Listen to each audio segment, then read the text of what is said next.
Jack el Destripador, Ted Bundy, Jeffrey Dahmer y el vampiro de Düsseldorf quizás son algunos de los nombres que se cruzan por tu mente cuando se habla de asesinos seriales. Pero no nos vayamos tan lejos, pues que en Colombia contamos con una larga lista de este tipo de criminales que a sangre fría han tomado las vidas de más de un centenar de inocentes para coleccionarlas como trofeos en sus retorcidas conciencias. De hecho, quien se supone que ocupa el segundo lugar en el ranking de los peores y más temibles asesinos en serie en la historia es colombiano. Y hoy te contaré cómo perpetraba sus macabros crímenes él y otros dos asesinos seriales que, aunque quizá no son tan reconocidos, en su momento estremecieron al país entero al ser revelados sus vejámenes. 3. Daniel Camargo Barbosa nació en Cundinamarca el 22 de enero de 1930.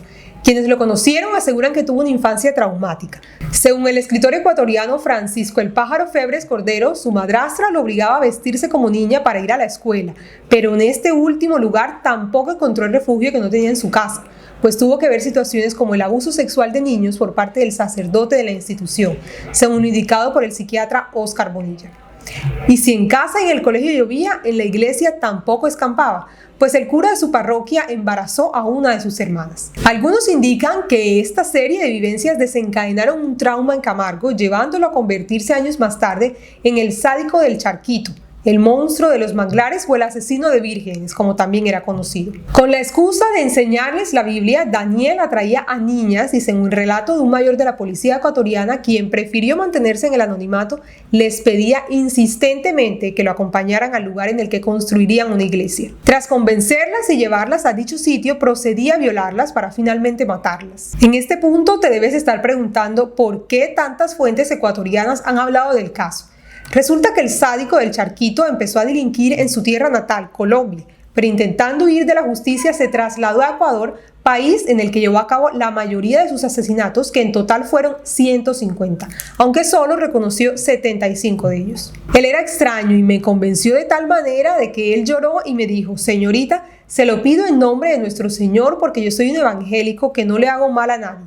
Fueron las palabras de una de las jóvenes que logró salvarse. Sus crímenes los cometió entre 1974 y 1986. En este último año fue capturado exactamente el 26 de febrero de 1986 en Quito, Ecuador, a sus 55 años. Supuestamente sucedió poco después de haber cometido uno de sus crímenes. Fue condenado a 16 años de prisión, pena máxima en dicho país en aquel momento. Sin embargo, no pudo completar su condena, pues en 1994 fue asesinado en la cárcel por uno de los reclusos, quien resultó ser pariente de una de sus víctimas. 2.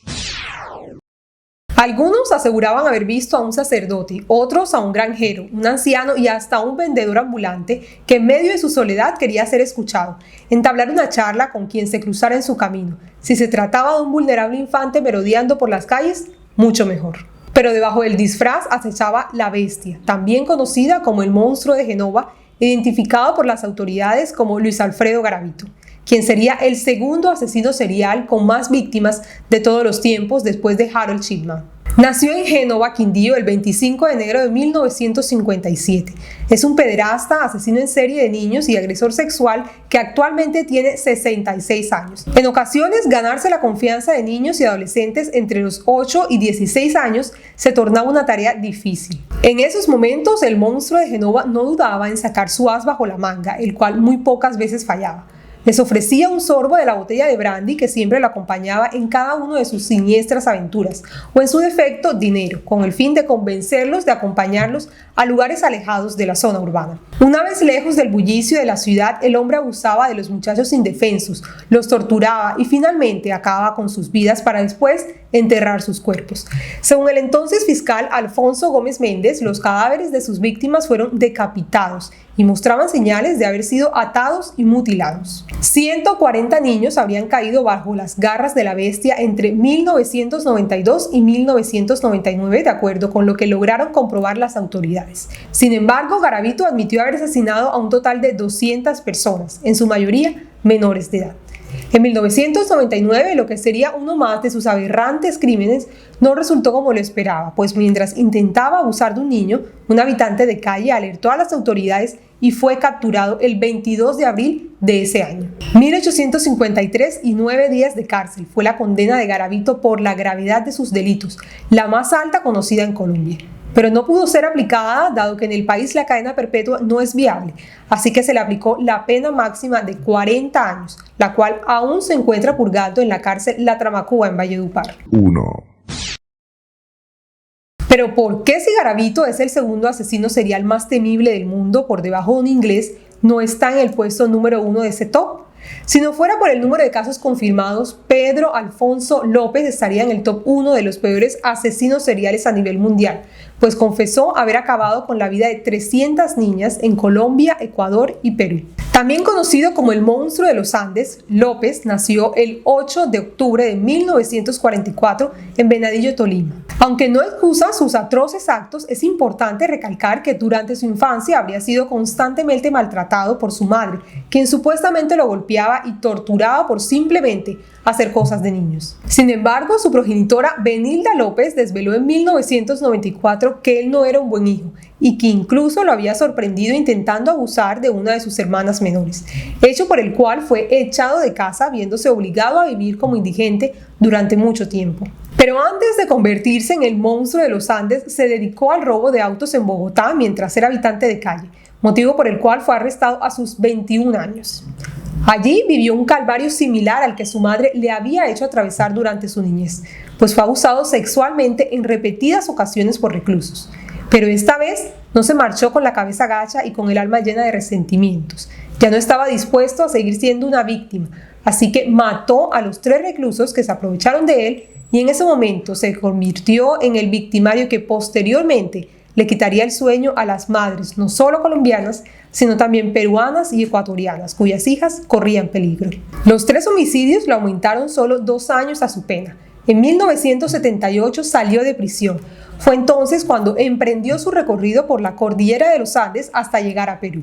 Allí quiso revivir la sensación que invadió su cuerpo cuando presuntamente estuvo a punto de abusar sexualmente de su hermana. Pensó que la forma más sencilla de lograrlo sería ofreciéndole trabajo y regalos a las niñas entre los 8 y los 12 años de una tribu indígena de la región de Ayacucho en el sur de Perú, de acuerdo con una reseña judicial. Una vez las convencía de acompañarlo a un lugar solitario, las golpeaba, violaba y estrangulaba. Los pequeños cuerpos inertes eran los que acompañaba en sus noches solitarias, pues investigaciones indicaron que dormía abrazado a ellos.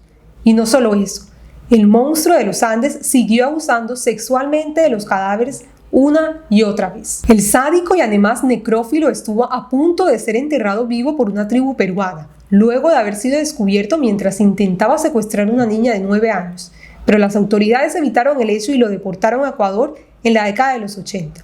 Muchos se preguntan por qué no fue judicializado en ese momento y esto aún sigue siendo una incógnita. En el país vecino su modus operandi continuó siendo el mismo, aparentaba estar perdido o ser un vendedor ambulante para llevarse a las jovencitas y posteriormente asfixiarlas con sus manos hasta la muerte. En Ecuador también fue descubierto infraganti, pero esta vez sí fue enviado a prisión, aunque solo por 16 años.